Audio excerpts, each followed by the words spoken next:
Having taken on the enormous project of remastering the entire catalogue of photos taken during the NASA Apollo missions of the late 1960s and early 70s for his highly acclaimed book, Apollo Remastered, Andy Saunders has just released a second book which looks at the earlier missions of Mercury and Gemini.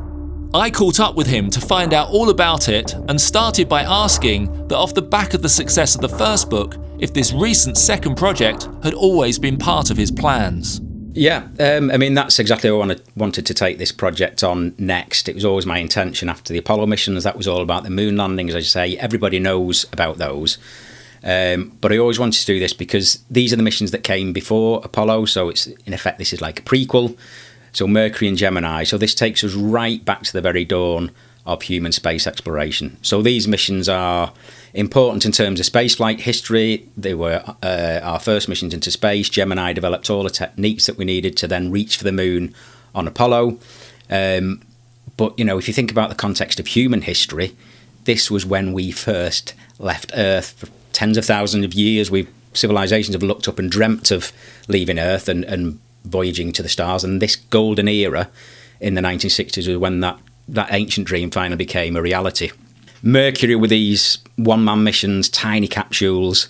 Can we simply get someone up into space and back alive? That was the famous race with the Russians, wasn't it? That's right, yeah. So the US was playing catch-up. So Alan Shepard, who was on the first mission, that was kind of 3 weeks after Yuri Gagarin. Now, Gagarin orbited Earth.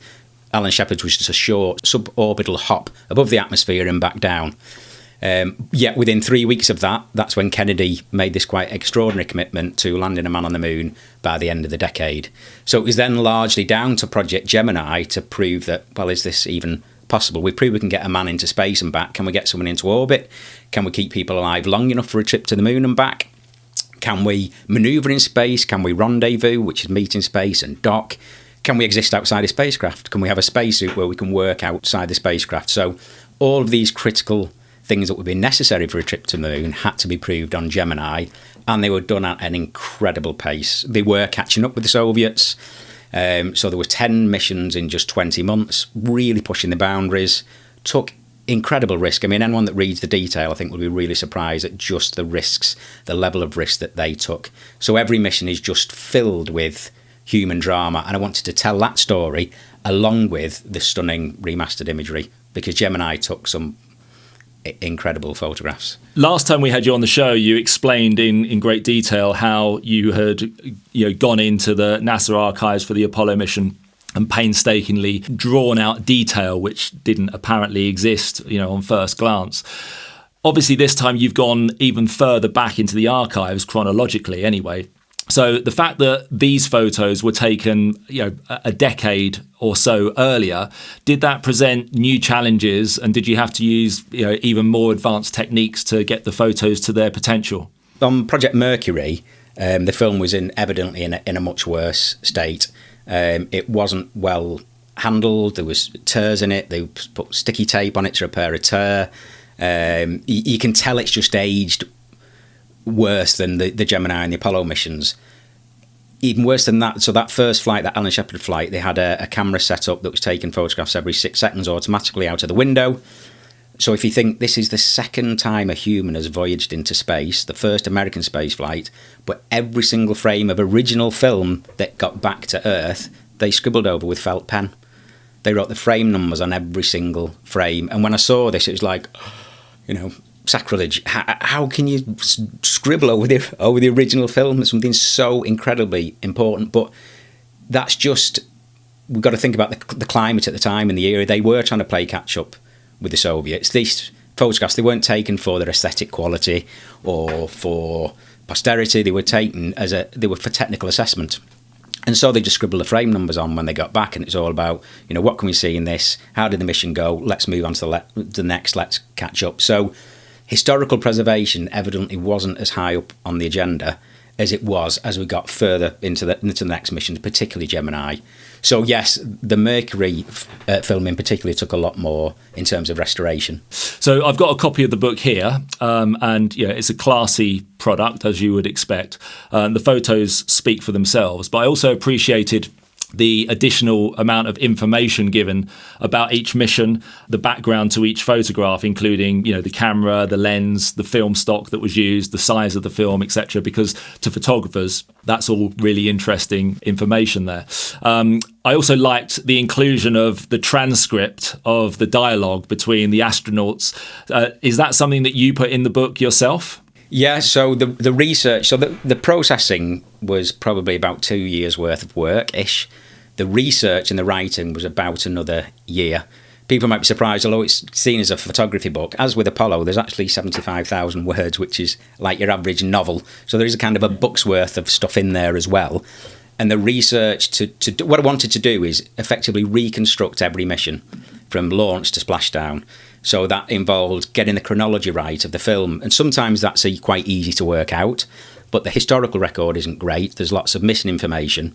So where it was missing, I looked for all kinds of clues. So I read these mission transcripts that are time-stamped. So every word that was spoken, pretty much, was recorded on tape, later transcribed, and these were declassified in the 70s by NASA. And they make for quite incredible reading. But they're time-stamped, so I could use those to follow the mission, get the imagery in chronological order based on, yes, frame numbers to some extent, but where they used multiple cameras, multiple magazines, 16mm film, it's difficult to work out the order. So, like I say, all kinds of different clues, the astronaut memoirs and their oral histories, things like during John Glenn's mission, when did he actually enter orbit?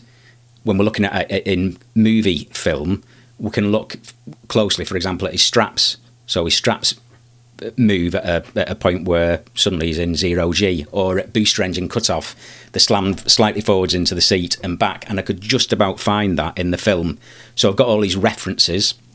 They had a mirror on the chest, so they were being filmed, and I could see the instrument console, and indicator lights come on, so I could then look at plans of the instrument console to look at, well, that's 0.05G indicator, I know when in the flight that was. So taking all these markers meant that I could then reconstruct every mission and include pertinent quotes from the astronauts, as they were witnessing these incredible things, these first ever views from space, and, like I say, this human drama that unfolded. It's evident when you look at the book, the amount of work that's gone into it. So, what you're explaining now doesn't surprise me, but I wasn't sure whether you had a team of people and someone was in charge of transcript and dialogue. It's a one-man band, huh? Yeah, it was a lot of work. So understandably, given the era that these photos were taken in, many of them are views out of a spacecraft window looking back down to Earth.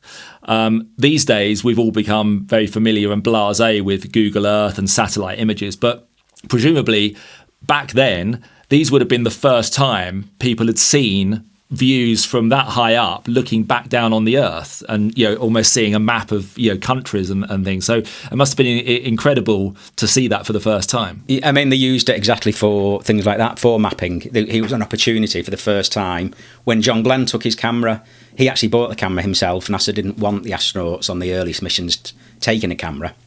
He bought his own, took it with him, because he said, look, people are going to want to know what it's like to be an astronaut. I'm seeing things no human's seen before. We want to capture that on film. So as the photography got better, then NASA started to get requests from all different types of, the Weather Bureau and the military, and they were used for geological study, oceanography, meteorology. So kind of what we use satellite imagery for today, but this is when they first realised, wow, look at the detail as well we can see of these. And they flew over parts of Earth that had rarely even been flown over by plane. And of course you can see a much bigger swathe of Earth in the photographs. So yeah, this is where that all really began. Plus, just getting that unique perspective for us, the first time we could look back at our planet and gain that, it's kind of a catalyst for the environmental movement even. More so as we got into Apollo and we had like the Blue Marble and Earthrise, but really this was the first time that we could look back and see our place in the universe. So my favourite photos in the book are the ones that are looking back down to Earth, but they've got something in the foreground, part of a spaceship or something, just to give it perspective, because then you realise what it is rather than just a satellite image looking back down. Are there any particular favourite photos of yours? Yeah, I mean, the Earth shots are just absolutely stunning. Gemini took not only some of the first photographs of Earth, but some of the finest photographs of Earth ever captured on film, and that's partly because, yes, the equipment they used was great, but they also flew to altitudes that we don't fly to today. So the International Space Station flies around 200, 250 miles. Gemini 11, for example, reached 850 miles.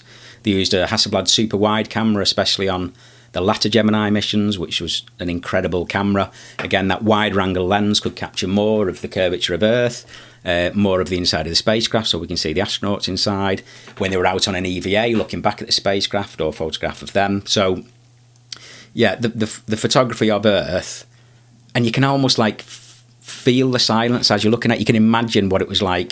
Gene Cernan, on his spacewalk, he said it was like sitting on God's front porch.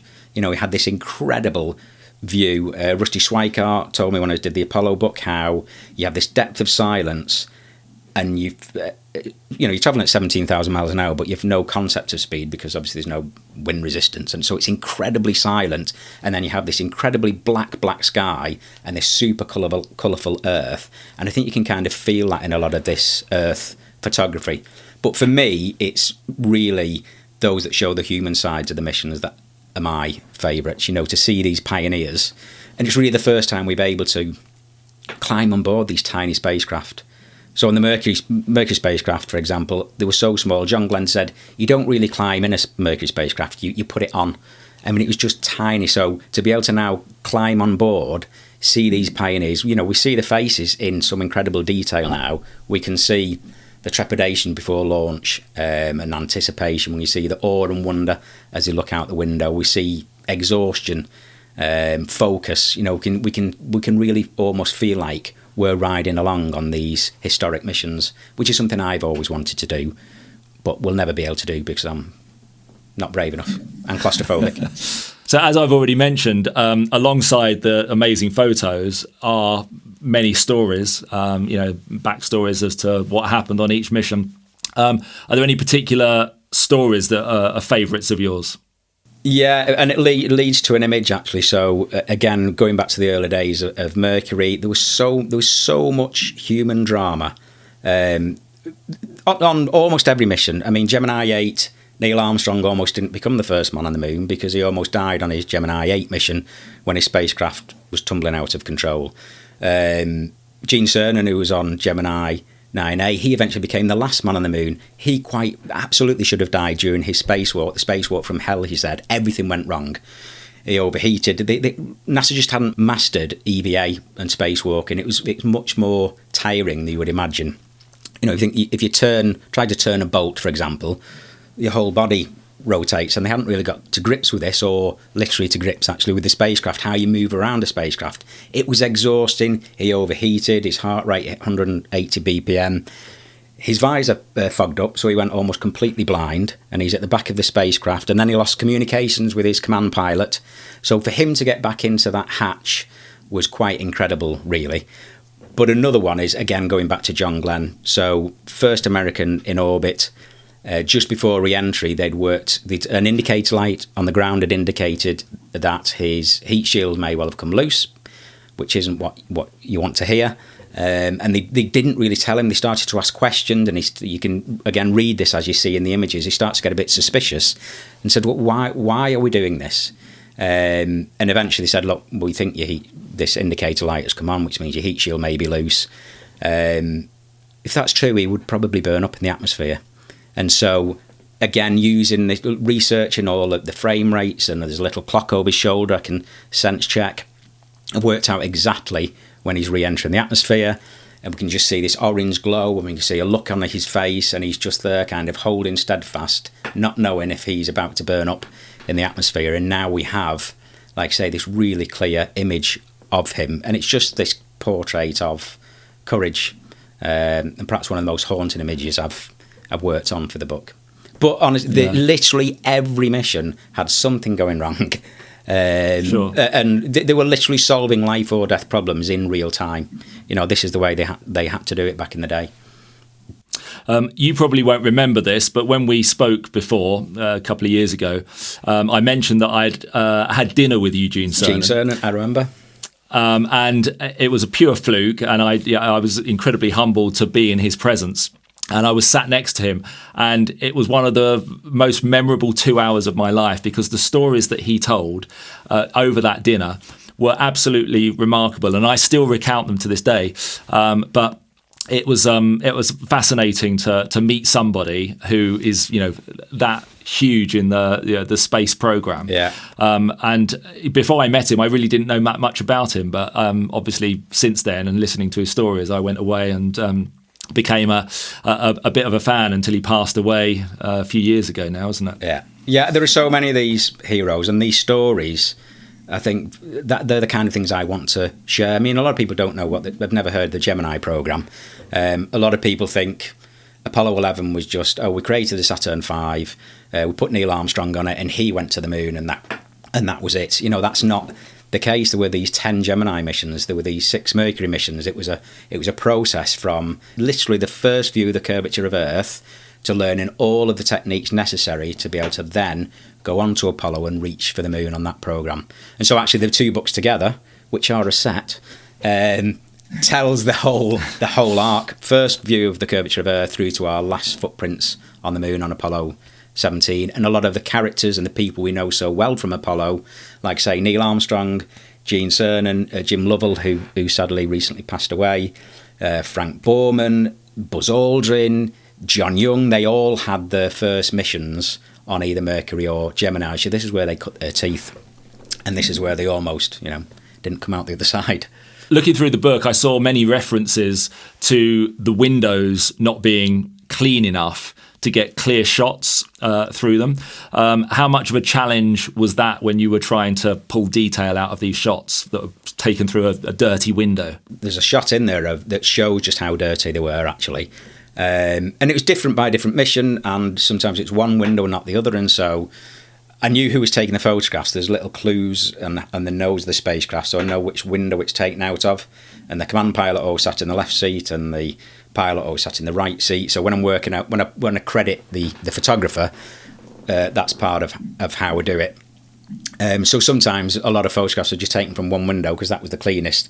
And yeah, it was during stage separation, so particularly in the Titan II, at stage separation, they were completely engulfed in this fireball. It actually shocked a lot of the earlier astronauts. They thought, this isn't normal.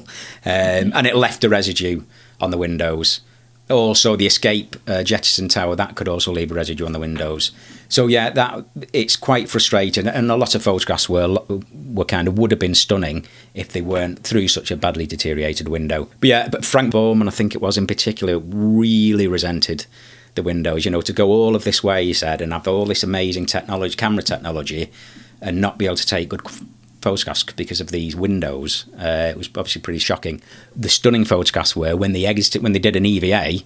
There's nothing. There's no window. There's also no atmosphere. There's no atmospheric haze. There's no dust and debris. They are super crisp and clear. Did the problems with the windows being, charred or scarred, did that improve during later missions?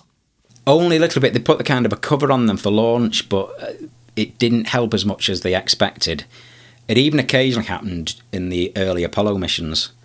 And then the later Apollo missions, it did get much, much better.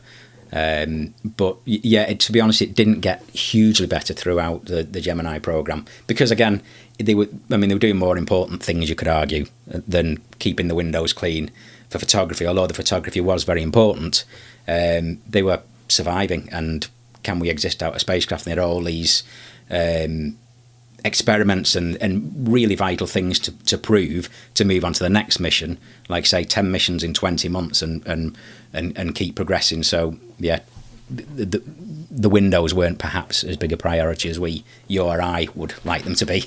Last time you went through and you explained the process of stacking multiple images from movie cameras to try and get as much detail as you can. That's also a process that's described very well at the back of the book. So for anyone who's interested, they can go and read that. But there's also a lot of single images there that you've restored, and I think that's something that will resonate a lot more with our audience, because our audience isn't used to stacking, multiple images from movie cameras, but they are used to editing single images. So talk us through the process of how you would edit a single image and the challenges that you would typically find from those scans. Yeah, the most important thing, and what's great about this book and the Apollo book is being able to use the original film from the cameras for the first time. So they use reversal film. So, of course, your listeners know that image resides on the camera, on the film that was in the camera, in a positive colour correct form. So if you think then when we can scan that, we're effectively taking it scans like a digital photograph, isn't it, of a piece of analogue film. So they don't look great straight out of the scanner. They're very poor contrast, there's no real colour fidelity, there's still noise, they're often very underexposed. So that's where we do need to use digital processing to get the best out of them, because although they look not great, there's an incredible amount of visual information that is captured in these scans. High resolution, high bit depth scans. So for half a century this film was locked away in this frozen vault in Houston to maintain its quality, until NASA finally decided to get that film, as you say, out of the freezer, thaw it and scan it. So simply to be able to use that as the source is really the key. Like I say, they're not great out of the scanner. So use standard really digital processing tools that all your listeners I'm sure use, but it can take, when you push the processing hard enough, particularly on the underexposed scans, you get all kinds of artifacts, and it's really frustrating because you can tell once you've kind of stretched the contrast that, oh wow, there's something amazing in this, but it's not shareable, it's not printable, it's just not quite right. So it's really the work involved in getting that correct that takes the time. So a typical image could take probably about 4 hours, but a difficult one will take a day. The front cover, I think, took 2 days. That's a panorama of 2, incredibly underexposed. So to get that perfected is kind of two days worth of work. But like I say, using that original film, it's the holy grail of film. That's really the key. Sure. I mean, I'm always trying to explain to people who are digital shooters that when you scan film, so that you have a digital file, but because it's originated from film, you can't pull detail out of the shadows in the same way that you can with a digital file that was shot on a digital camera. So anyone who's used to editing photos, when they see a completely underexposed area, they just get the shadows, drag the fader to the right, and all of a sudden, like magic, all this detail just appears. But with film, it just doesn't work like that, does it? You just don't get anywhere near. Yeah, it's a lot harder, but the film did capture a lot of that information, and with powerful digital processing techniques, we're able to kind of stretch that contrast to some extent, aren't we, and pull the detail out. But it's not as presentable, and it's not as easy or as instant with, like you say, with digital. Yeah, I need to send you some of my scans then. But film is just, it's the warmth and the tonal range of film just captures this era absolutely. I just can't imagine these photographs being taken. Digital can be quite clinical, can't it? Sure. And there's also just, when we go back to the moon, for example, and missions today, it'll be live streamed, it'll be TikToked, it'll be 360-degree head cam, and we'll be inundated with it. And I do worry that we might get a bit blasé. Yeah, just take it for granted. It's nothing. It won't be anything special. Yeah, and photographs now are gone. Swipe of a thing. Oh look, there's the whole Earth. Swipe. But I think, and that's again what I want to do with the book, is actually put really the images like that into context with the extra information. Just think about, these are the first times we had these views. What is it we're looking at? So I think that part is quite an important element of what I'm trying to do. And do you notice a big difference when you're working with different sizes of film, say from a 16mm frame of movie film to the stuff that was shot on the Hasselblad, which I think is 70mm, so that it's basically similar to medium format film. So obviously you've got masses amount more real estate to work with.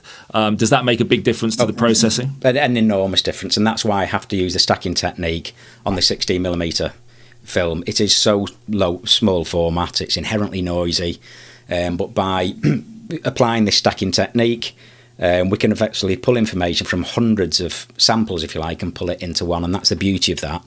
The other thing I like about doing this is there's no AI used, and there's no AI used on the 16mm stacking technique or on these original pieces of film.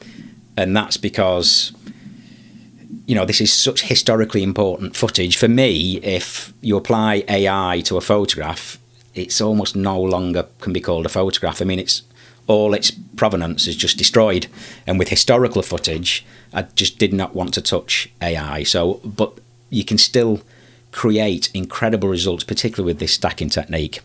Now, the book nicely describes how the cameras were modified, because obviously when you're wearing a spacesuit, a viewfinder is pretty useless because you can't look. So the viewfinders were often removed, and my understanding is that the astronauts basically just pointed the camera in the general direction that they wanted to take a picture and basically hoped. And they still got some better compositions than a lot of the team here at Photography Online, funny enough. Yeah.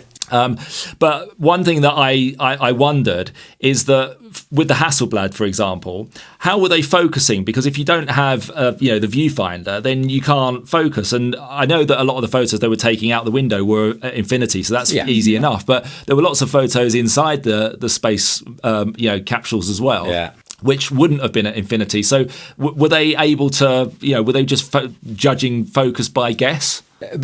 Pretty much, yeah, an experience from the previous mission. And actually, the photographs inside the capsule, there are very, very few of them. So the images that you see inside the capsules are actually more that 16mm film, which had a wider angle lens, and it was the type of camera that they used. They knew what the focal range needed to be. With the Hasselblads, like you say, it's typically infinity. Yes, they pointed it in the general direction, and they do better than a lot of your staff. But to be fair, they have a whole planet to aim at, so you can't really miss. But they did use like a 250mm lens on some of the missions, and they did have actually really accurate targets to hit, and they were well trained. Nothing like how they were trained on Apollo. I mean, they got to the point where they were fed up of taking photographs and having them critiqued. But you think, because film, as we mentioned before, about in the future it'll be digital, there'll be stunning imagery because, of course, you can take as many photographs as you like. Back in the day, you think about the scientific return of one frame of film. It's very lightweight, it's very small, but the information you can glean from one photograph, but it's limited. It's finite, and so they had to really be careful about what they took photographs of. The only time they started to veer away from that was towards the end. In fact, on Gemini 12, Buzz Aldrin took the first selfie in space, for example. They wouldn't have done that earlier on in the programme, I'm sure. I grew up kind of, becoming aware of the world in the 1980s, and I could remember, the first shuttles going up and everything. Is there any, future plans for you to go into, those missions? And presumably they were still shooting on film at the beginning of the shuttle. So is there more work for you to do and a third book? Yeah, well, very possibly, yeah. They did shoot film. In fact, I think there were more than 40 shuttle missions that still used film. It might be even more than that.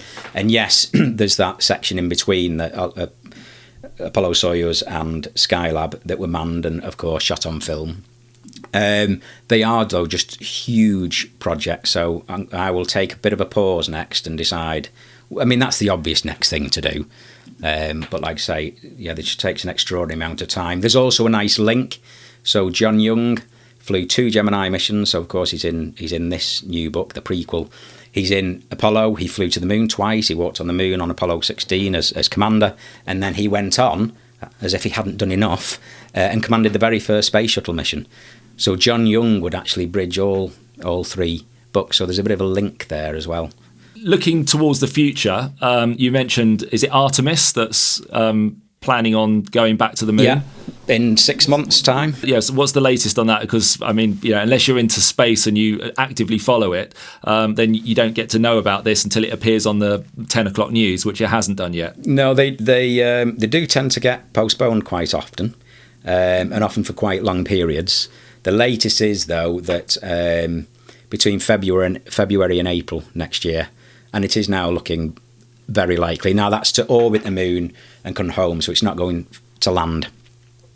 But it's interesting that you say a lot of people don't even know. They don't know that in 6 months' time we're going to send humans out to the moon for the first time in over 50 years. And like you say, it may just suddenly appear on the news, and there'll be lots of TikTok for a month, and then it may disappear into history. I hope not. But it's amazing to think that, you know, next year we're basically just repeating Apollo 8. Yeah. Yeah, as a stepping stone to then land and then go on to Mars. But the architecture of these missions keep changing. Whether we're using, you know, now Trump's in, you know, things are changing at a quite rapid pace. So who knows what the medium to long term plan is? But certainly Artemis 2 and the first couple of landing missions, I believe, are part of the current thinking. And Artemis 2, like I say, they've constructed the rocket. I mean, it's there, kind of waiting. The astronauts are training. And fingers crossed that will go, and we'll see the next Blue Marble photograph, perhaps. Okay, so the book is out now. Where can people buy it if they're interested in getting a copy? Thank you for asking. Literally anywhere, the usual online, Amazon's. If you're in the UK, Waterstones. If you're in the US, Barnes and Noble. But pretty much anywhere, it should be available. Okay, and other than the book, I remember with the Apollo one, you had some exhibitions as well. Is there any exhibitions this time? Yes, so there's an exhibition of Gemini and Mercury Remastered that opens at Jodrell Bank on Saturday the 6th of September, and that runs through to the start of January. Then it goes to the Royal Albert Hall in the middle of January to the middle of March. But if people go to apolloremastered.com, there's an events page and there's lots of details on there. Sign up for the newsletter. Head over to the socials, and I can fill people in on more things. There's talks and that kind of thing. The Apollo ended up as an immersive experience, so I collaborated with Tom Hanks on that to produce this, to have these images almost on like 4 IMAXs, so you're entirely surrounded by the imagery, so you can actually go and feel like you're actually walking on the moon. So that's still on occasionally in London at Lightroom, and it's going to come to Manchester in December. So people can look out for that too. Well, thank you once again for your time. And if history repeats itself, we'll be sitting here in another 2 or 3 years looking at your third book. Who knows? Yeah.